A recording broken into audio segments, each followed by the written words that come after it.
Bom dia para todos.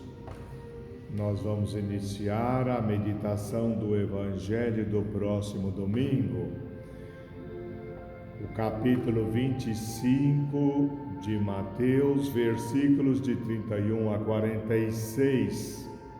É a última parte desse capítulo, encerrando assim um ano litúrgico, com a celebração da solenidade de Cristo Rei. O tema deste Evangelho, irmãos, se centra no pequenino estou eu. Tudo o que fizestes a um destes pequeninos, foi a mim que o fizestes. Vamos iniciar a nossa oração inicial para procedermos com essa meditação do Evangelho, ou essa lécio divina, leitura orante espiritual da palavra. Em nome do Pai, e do Filho, e do Espírito Santo. Amém. Irmãos, sabemos que toda vida vivida no desamor está a caminho da autodestruição. O ser humano foi criado à imagem de Deus, pois Deus é amor. Jesus nos trouxe a verdadeira vida. E o que ele fez foi amar-nos até a loucura de morrer por nós. Por isso, ó Pai, te pedimos, dá-nos a sabedoria do alto para sabermos ou para acolhermos hoje a Tua palavra, que nos santifica as atitudes e nos purifica de todos os pensamentos vãos. Assim vos desejamos e vos pedimos, por força do Teu Espírito Santo. Amém. Em nome do Pai, e do Filho, e do Espírito Santo. Amém. Irmãos, ouçamos então o Evangelho que nós vamos meditar nesse próximo domingo. Proclamemos. Proclamação do Evangelho de Jesus Cristo segundo Mateus.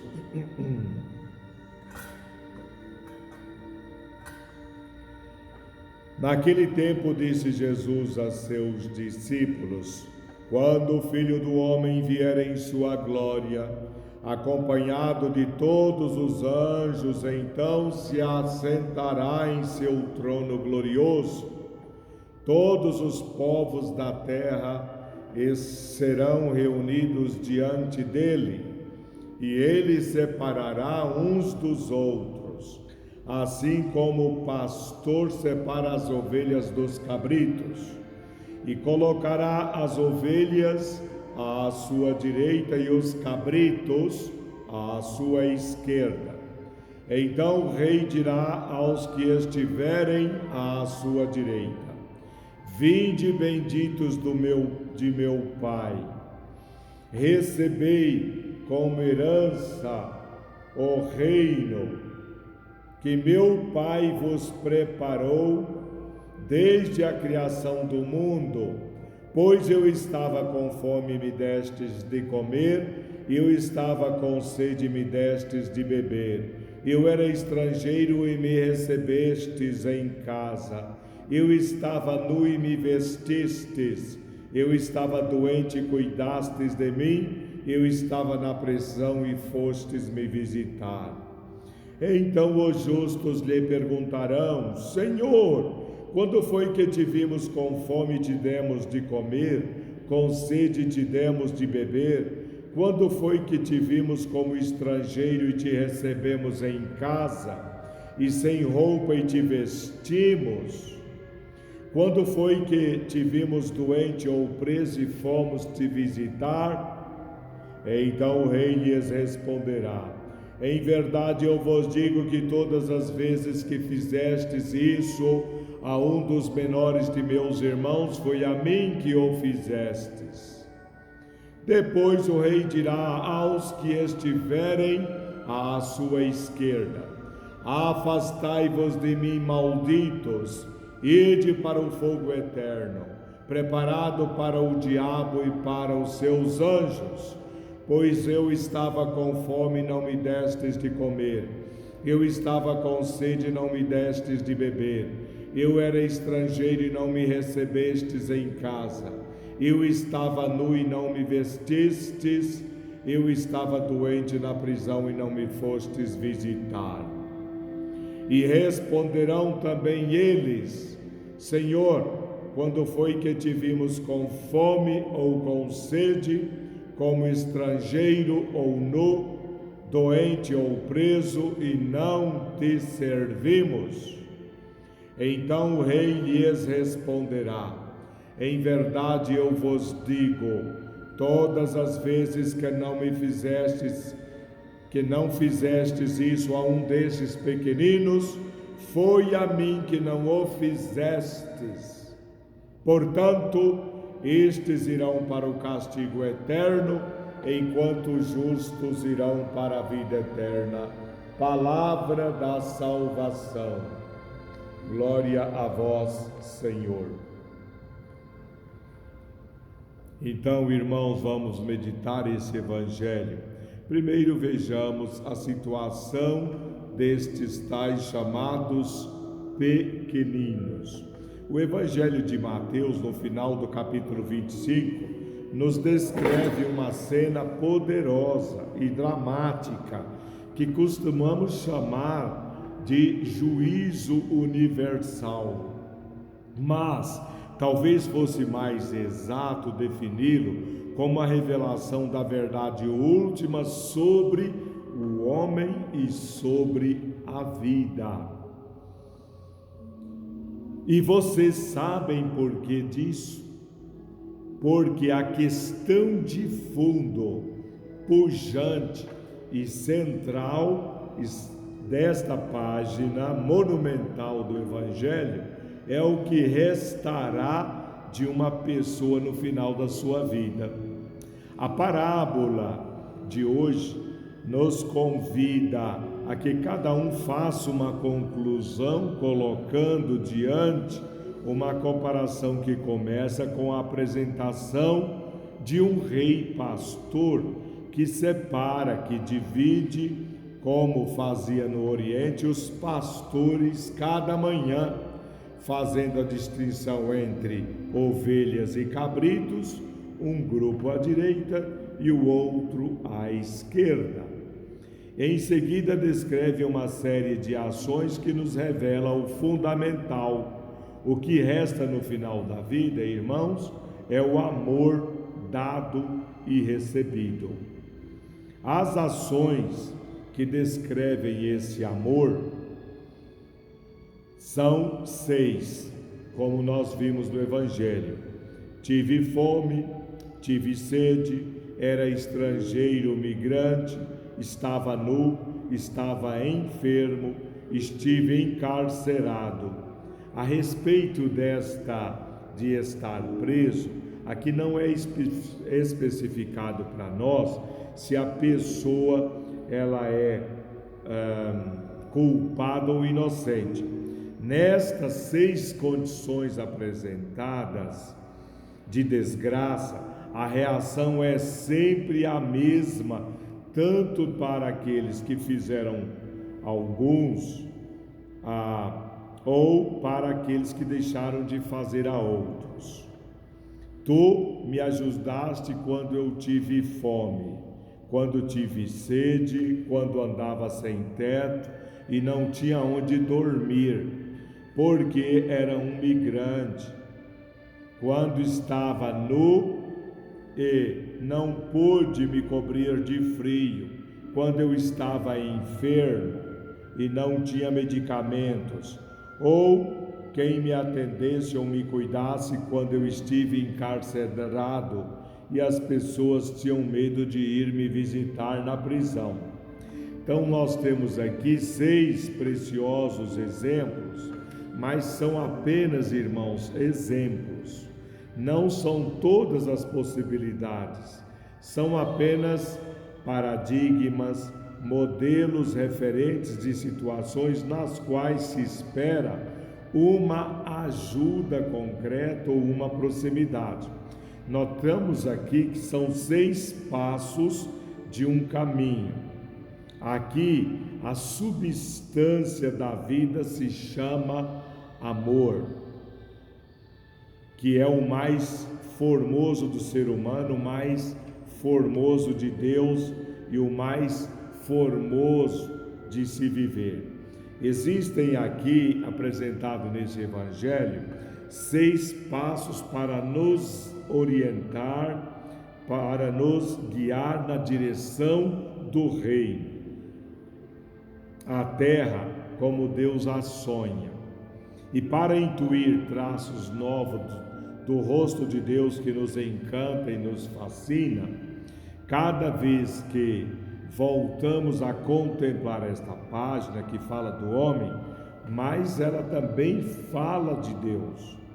A frase que vemos central do Evangelho de hoje está repetida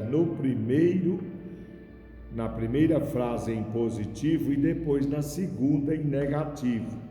Vamos ver uma por uma. Na primeira diz assim: cada vez que o fizestes a um desses irmãos mais pequeninos, a mim o fizestes. Se trata do versículo 40. Em seguida se fala a mesma coisa no negativo, com outra, como se fosse outra face da moeda. Toda vez que o deixastes de fazer a um desses pequeninos, foi a mim que o deixastes de fazer. Vamos sublinhar aqui algumas ideias centrais desta frase, que é o centro do Evangelho de hoje. A primeira coisa que sublinhamos aqui, irmãos, nessa frase, é a palavra pequeno, que Jesus a repete dizendo: meus irmãos mais pequenos. Em grego, vamos pegar no original grego, essa palavra, ela é mikros. Hoje dizemos tal coisa é pequena, ou é menor, ou talvez soe até melhor o pequeno. Porém, é importante avaliar essas nuances e o alcance dessa frase de Jesus quando ele fala deste pequeno. Aqui queremos sublinhar outra palavra mais forte, que é o termo pequenino, que em grego é elastistos. É o superlativo da palavra pequeno, que é micros, e que significa o mais mínimo, o pequenino, o quase invisível.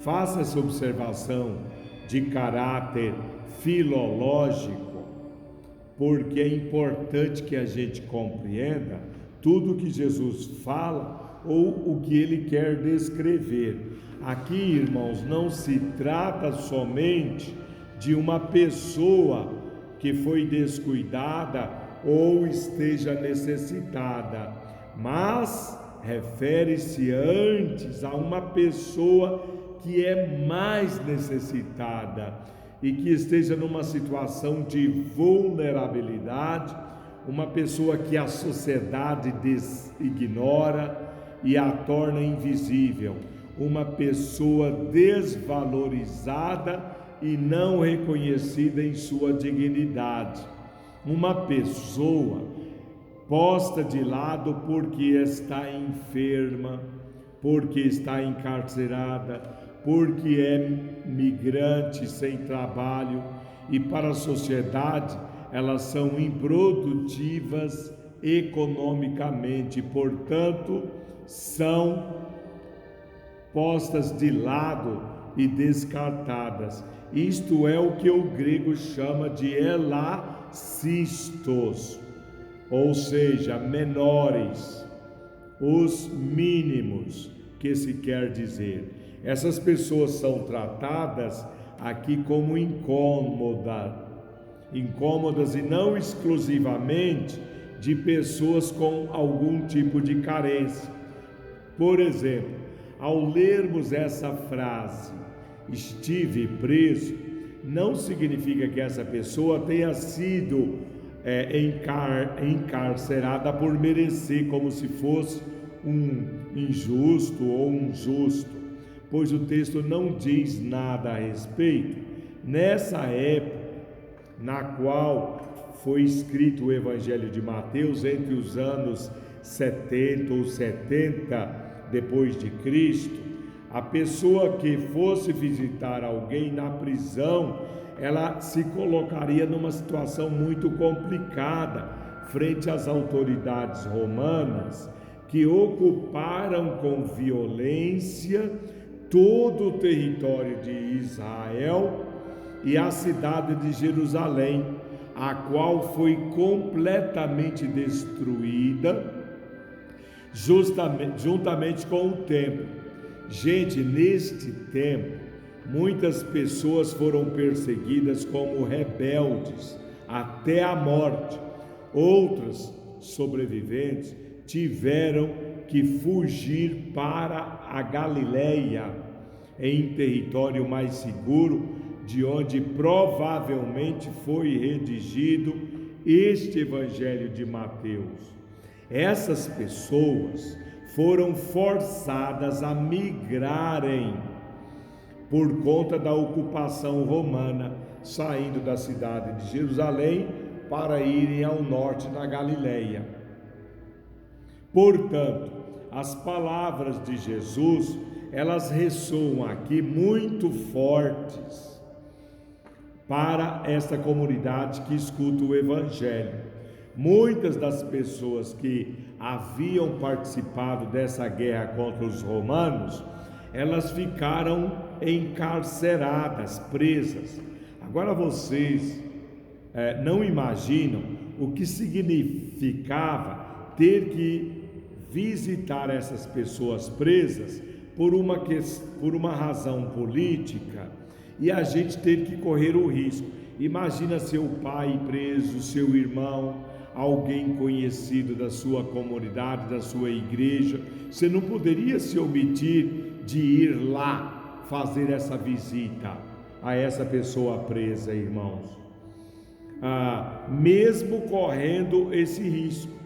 Por isso, digo, eram tais pessoas incômodas para serem visitadas, e não se tratava simplesmente de ir à prisão para ver alguém conhecido, não, como se fosse hoje.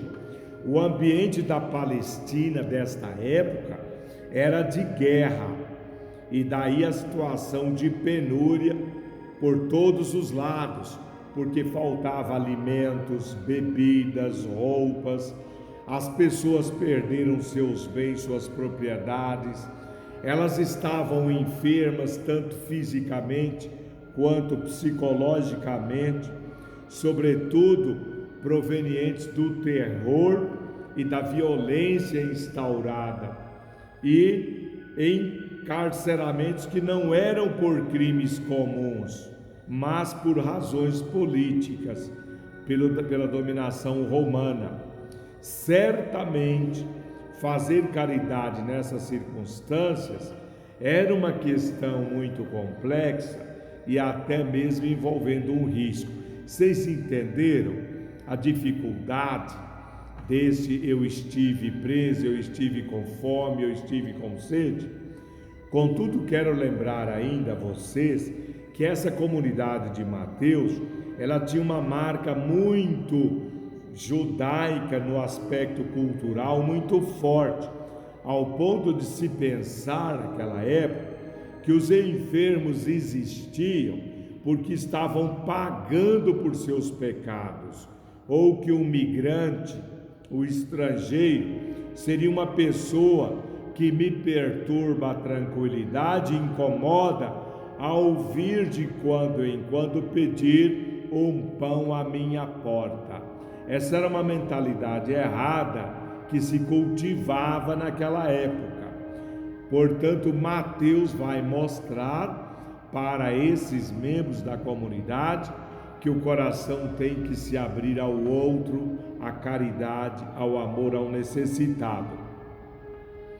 Portanto, a primeira palavra ressaltada no Evangelho é o mais pequenino. Meus irmãos mais pequeninos. Sobre esses pequenos, Jesus ainda vai fazer algo mais importante. Cada vez que o fizestes a um destes meus irmãos mais pequeninos, a mim fizestes. Nesta frase, a mim fizestes, temos uma segunda ideia, é reconhecer, irmãos, Jesus no outro, Jesus no pobre, no necessitado, no vulnerável, no descartado. Pois bem, existem aqui duas implicações que decorrem dessa frase de Jesus.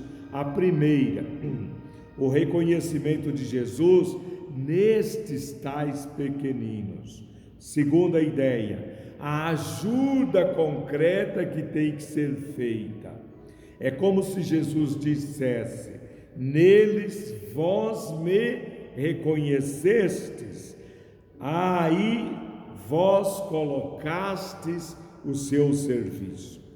Vamos nos deter por um momento nesta frase: tu me reconhecestes, aí e me vistes no pequenino. O que implica, antes de se estender a mão para ajudar alguém, é necessário abrir os olhos para ver Jesus, isto é, para ver, irmãos, Deus aí presente neste outro ser humano. Mais do que estender a mão, é eu ver Cristo no outro. Vamos a esse segundo aspecto do reconhecer Jesus nos pequeninos. Jesus estabelece uma estreita correlação entre ele e as pessoas que eu já descrevi para vocês, a ponto dele se identificar com elas. Em grego é dito duas palavras: eles fizeram isso comigo. Em grego é emoi epoiesate. Isso significa que o rosto de Jesus está escondido nessas pessoas aparentemente insignificantes ou inoportunas. Essas pessoas cujo costume nos impede de reconhecê-lo pela sua aparência. A primeira coisa que se exige aqui para ajudar um irmão desfavorecido é reconhecê-lo como a presença real de Jesus e assim, irmãos, darmos uma nova visibilidade e uma nova grandeza a essa pessoa. Poderia nos apresentar, por exemplo, um falso, entre aspas, pobre, fingindo-se extremamente necessitado para querer tirar vantagem disso e até nos enganar, gerando em nós um complexo de culpa, como alguns que aparecem na porta das igrejas, ou ainda nos apela por nos reconhecermos cristãos, porque nos viram na igreja, porque é o padre. Devo lhes dizer que apesar deles virem com chantagem, também nessas pobres criaturas e miseráveis, nós temos que ver neles Cristo. O primeiro passo é importante: tu me reconhecestes antes de me ajudar. Isso é importante, gente. Reconhecer Jesus, não me importa quem seja, se essa pessoa está com boa ou segundas intenções, não importa para neste momento para Jesus a solução encontrada para aliviar a dor do irmão que sofre, pois seja qual for a solução que encontrarmos para amenizar o problema, o primeiro que conta aqui é a atitude com que nós abordamos tal pessoa, a forma como a tratamos, os olhos como a vemos, a dignidade que a reconhecemos, porque ali está Deus. Deus está no centro. Isto é precioso porque o pobre é como Deus, ou seja, ele é o corpo de Deus, irmãos. Os pequeninos são a carne de Deus. Quando tocamos numa pessoa em situação de desvantagem social, menos favorecidas do que a nós, é a Deus que tocamos. É o mesmo Jesus ressuscitado que nós entramos em contato, o mesmo que disse: eu estarei convosco até o fim dos tempos. Cada ser humano, não somente os cristãos, todas as nações, é confrontado pela justiça divina que justifica todos aqueles que na história foram oprimidos e sofreram prejuízos, todos aqueles que por várias circunstâncias foram submetidas como vítimas, tratadas sem subjetividade, sem voz e nem direitos. Gente, a partir desta ideia, tu me viste, Jesus passa em seguida ao tu me ajudaste, que é a terceira ideia com a qual vamos trabalhar agora, na sequência. Vimos primeiro quem são os pequeninos, e após vê-los e reconhecê-los, iremos dar o terceiro passo. Tu ocupastes de mim e não passastes adiante, não fostes direto. Servir Jesus nos pequeninos. O argumento sobre o qual se tece essa última revelação de Jesus é a passagem da intenção para a ação. Dar de comer, de beber, oferecer abrigo, vestir, dar uma presença afetiva e efetiva, eficaz. Para acentuar isso, Jesus aponta dois lados da moeda: o bem que se faz e o bem que se deixa de fazer, ou seja, de um lado a ação e de outro lado a omissão. Vamos comentar essa primeira, a ação. Não basta ver, é preciso aproximar, tocar, abraçar, curar, dar comida, dar teto, resolver, dar apoio. Podemos perceber como ele volta aqui ao assunto que nós já havíamos considerado antes, a questão do corpo. Todo aquele que é necessitado tem um corpo. Jesus tem um corpo. Nesse exercício da caridade se revela aqui um traço de Deus. É como se na memória de Deus não houvesse lugar para os nossos pecados, mas apenas para gestos de bondade e para as lágrimas. Porque o mal não é revelador nunca, nem de Deus e nem do homem. Somente o bem é que revela a verdade de uma pessoa. A luz vale muito mais do que as trevas. O bem supera o mal.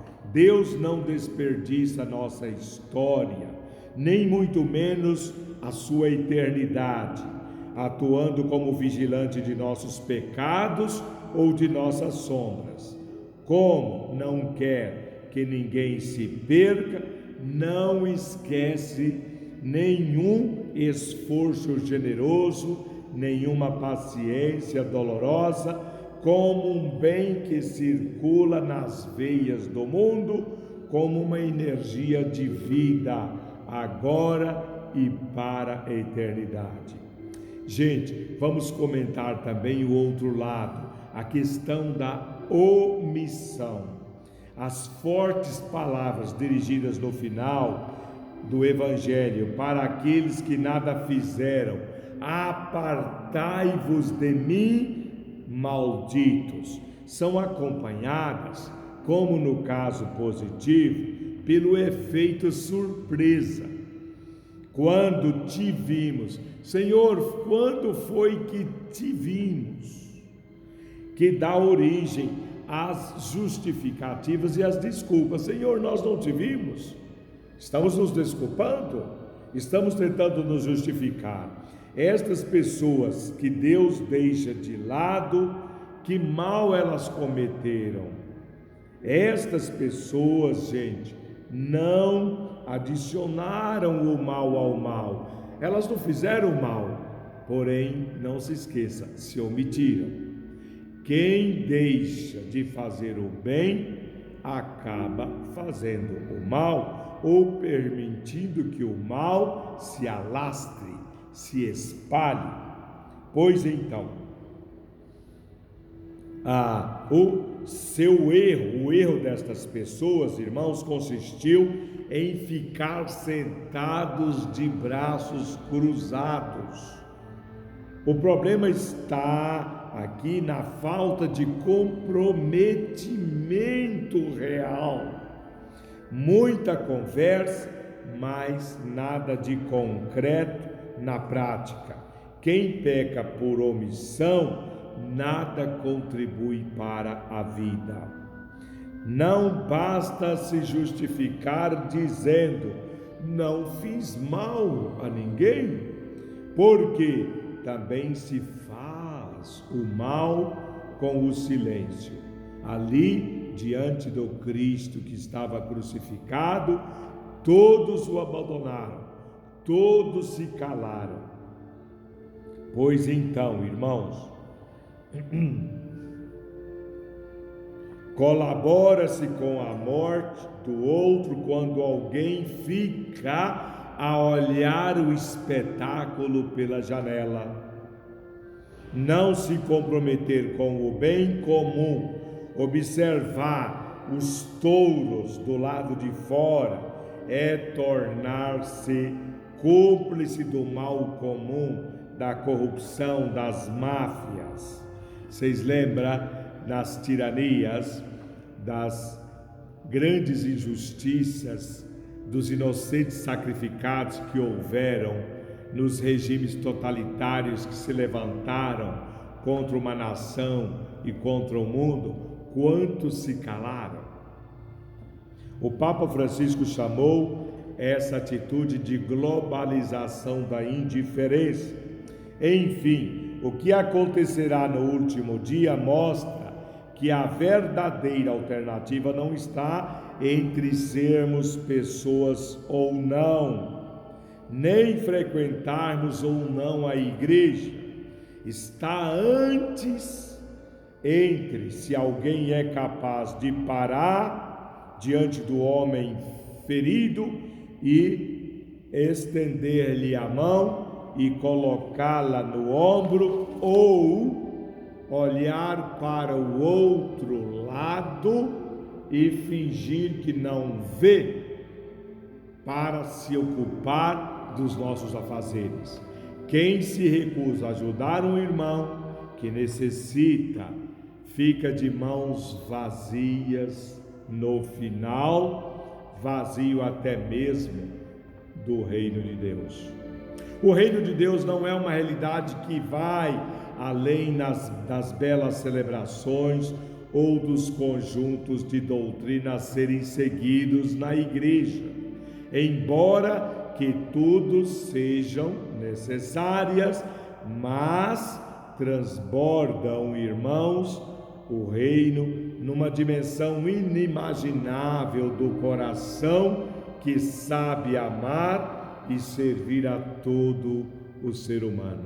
A pergunta que se coloca aqui é: amastes? Me vistes naquele pequenino? Cuidastes deles? A pergunta de Deus a Caim: onde está o teu irmão? Na boca de Jesus, essa pergunta atinge nova e mais exigente dimensão e proporção. O que fizestes ao teu irmão mais pequenino? O Senhor nos avalia nos enfermos que não atendemos, nos presos que não visitamos, nos necessitados que não atendemos. No final, são os irmãos pequeninos que nos abrem, irmãos, as portas do céu. Vinde, benditos de meu Pai. O monge Santo Antônio Abade escreveu: aquele que faz o bem ao próximo, faz o bem a si mesmo. E aquele que sabe amar a si mesmo, também ama os outros. E na Idade de Ouro espanhola, São João da Cruz, um místico, santo carmelita, resumiu bem este evangelho dizendo: no ocaso da vida, seremos julgados pelo amor. Aprendas a amar como Deus quer ser amado e deixes a tua condição. Irmãos, estamos já no final, encerro com as palavras do Apocalipse: eis que venho em breve, trago comigo a recompensa para dar a cada um segundo as suas obras. Eu sou o Alfa e o Ômega, o primeiro e o último, o princípio e o fim. Felizes os que lavam suas vestes para ter poder sobre a árvore da vida e para entrar na cidade pelas portas. Amém. Que o Senhor nos abençoe, irmãos, nos livre de todo mal e nos conduza à vida eterna. Amém. Até o nosso próximo encontro. Louvado seja nosso Senhor Jesus Cristo. Para sempre seja louvado.